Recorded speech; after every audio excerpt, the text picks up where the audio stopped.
8 रोज के बाद बिलाखिर वजीर आजम शहबाज शरीफ की काबीना मुकम्मल हो गई। हतमी वुज़रा आज हलफ उठाएंगे। एहसन इकबाल ने काबीना की तश्कील में ताखीर को सदर मुमलिकत की खराबी सेहत से जोड़ दिया। ख्वाजा आसिफ ने बताया बिलावल भुट्टो वजीर खारजा बन रहे हैं। एहसन इकबाल वजीर मनसूबाबंदी होंगे।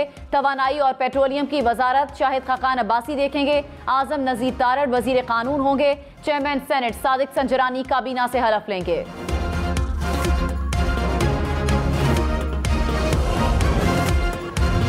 विफाकी काबीना में पीपल्स पार्टी के 11 वुज़रा और 1 मुशीर शामिल होगा। बिलावल भुट्टो वजीर खारजा होंगे। खुर्शीद शाह आबी वसाइल, नवीद कमर कॉमर्स और शहरी रहमान मौसमियाती तब्दीली की वजारत संभालेंगी। अब्दुल कादिर कौमी सेहत, शाजिया मरी बेनज़ीर सपोर्ट प्रोग्राम और मुर्तज़ा महमूद वजीर इंडस्ट्रीज होंगे। हिना रब्बानी खर वजीर मुमलिकत बराए खारजा उमूर और मुस्तफ़ा नवाज खोकर वजीर मुमलिकत कानून व इंसाफ होंगे।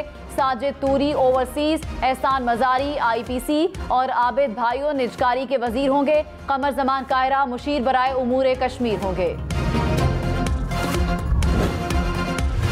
काकली के तारिक बशीर चीमा और चौधरी सालिक को कौन सी वजारत मिलेगी? JUI, BNP Mengal, MQM, ANP के अराकीन को क्या जिम्मेदारियां सौंपी जाएंगी? आज फैसला हो जाएगा।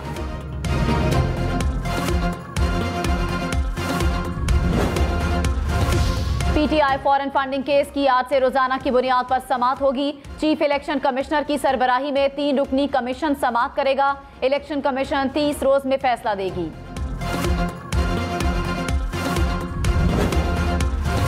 वजीर आजम शहबाज शरीफ का वजीर आजम सेक्रेटेरिएट से दिन की सरगर्मियों का आगाज। मनसब संभालने के बाद पहली मरतबा वजीर आजम शहबाज शरीफ वजीर आजम सेक्रेटेरिएट में इजलासों की सदारत और मुलाकातें करेंगे।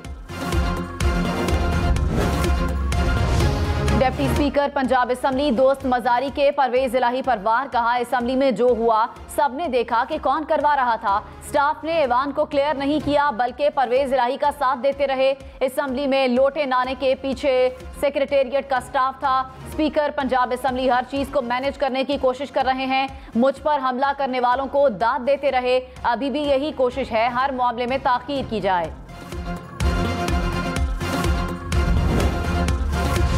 2 रोज गुजर गए, नौमुंतखब वजीर आला पंजाब हमजा शहबाज का हलफ ना लिया जा सका। नून लीग का हलफ ना लेने पर लाहौर हाई कोर्ट से रुजू का इम्कान। गुज़श्ता रोज गवर्नर पंजाब ने एडवोकेट जनरल पंजाब से कानूनी राय ली। क्या उस्मान बुज़दार के वजीर आला के मनसब से मुस्ताफी होने में आईनी तरीक़ाकार की खिलाफ वर्जी की गई? इख्तियारात के दायरा कार से मुतालिक भी कानूनी राय मांगी। मुल्क के मुख्तलिफ शहरों में बारिशों की एंट्री। पेशावर में बादल बरसने से मौसम खुशगवार। कोयटा में भी बारिश के बाद गर्मी की शिद्दत में कमी। नोशकी में तेज हवाओं के साथ बादल बरसे। रावलपिंडी इस्लामाबाद में बूंदाबांदी। मुल्तान में भी बादल बरसे। मुल्क में गरज चमक के साथ मजीद बारिश की पेशगोई।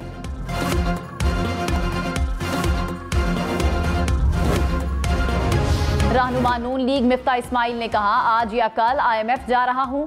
जो शौकत तरीन करके गए हैं वो करना मेरे लिए मुश्किल है। अभी सारी कोशिश IMF किस्त को बहाल करना है। PTI ने जो मुआहिदे किए उस पर पाबंद रहेंगे। प्रोग्राम ब्रेकिंग पॉइंट विद मालिक में कहा, आटे और बुनियादी अशिया पर सब्सिडी दी जाएगी। हमारे अंदाजे से 500 अरब रुपए खसारा ज्यादा निकल आया।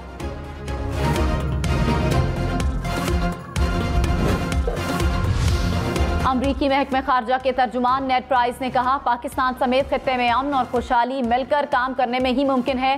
शहबाज शरीफ की हुकूमत के साथ काम करने के मुंतज़िर हैं। पाकिस्तान को अहम शराकतदार और साथी की नज़र से देखते हैं। पाकिस्तान में नई हुकूमत के साथ इलाकाई और बैनुल-अक़वामी मसाइल पर काम करना चाहते हैं। अफगानिस्तान के मामले पर पाकिस्तान के साथ काम कर रहे हैं और करते रहेंगे।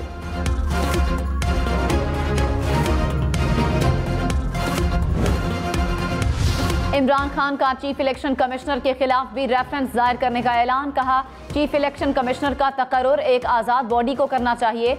मालूम नहीं था कि चीफ इलेक्शन कमिश्नर जानिबदार निकलेंगे। तमाम जमातों का फॉरेन फंडिंग केस इकट्ठा चलाएं। तहरीक इंसाफ के सिवा किसी जमात के पास फॉरेन फंडिंग का रिकॉर्ड नहीं। तर्जुमान नून लीग मरियम औरंगजेब ने कहा, PTI फॉरेन फंडिंग केस 8 साल से जेर इल्तिवा है।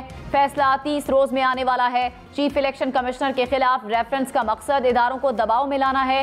गैर मुल्की फंडिंग पर तहरीक इंसाफ और इमरान खान को सजा मिलेगी। सियालकोट में श्रीलंकन शहरी को कत्ल करने वाले 88 मुजरिमों को सजा सुना दी गई। 6 मुजरिमों को 2-2 बार सजाए मौत सुनाई गई। 9 मुजरिमों को उम्र कैद। इंसदादी दहशतगर्दी अदालत ने केस का फैसला सुनाया।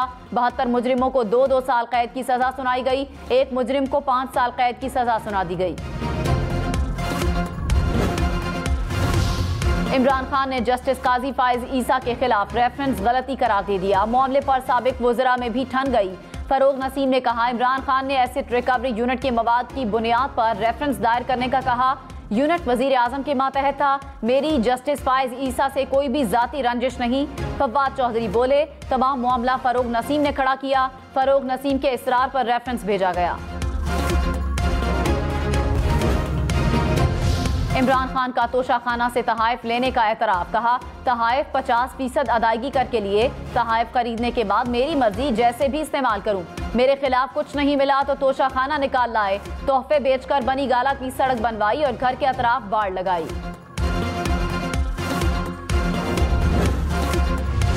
मरियम नवाज ने कहा, तुम्हारा तोहफा तुम्हारी मर्जी नहीं, तोहफे भी रियासत के, मर्जी भी रियासत की। अब तुम्हारी धौंस नहीं चलेगी। आंखें खोल लो, तुम्हारी जाली हुकूमत और तुम्हारा मुस्तकबिल दोनों खत्म। हिसाब तो देना पड़ेगा।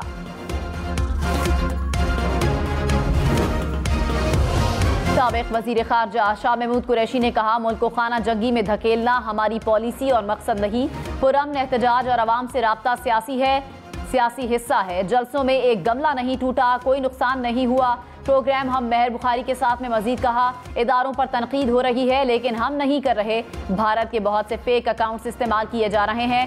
EU डिसइंफो लैब का केस हमारे सामने है।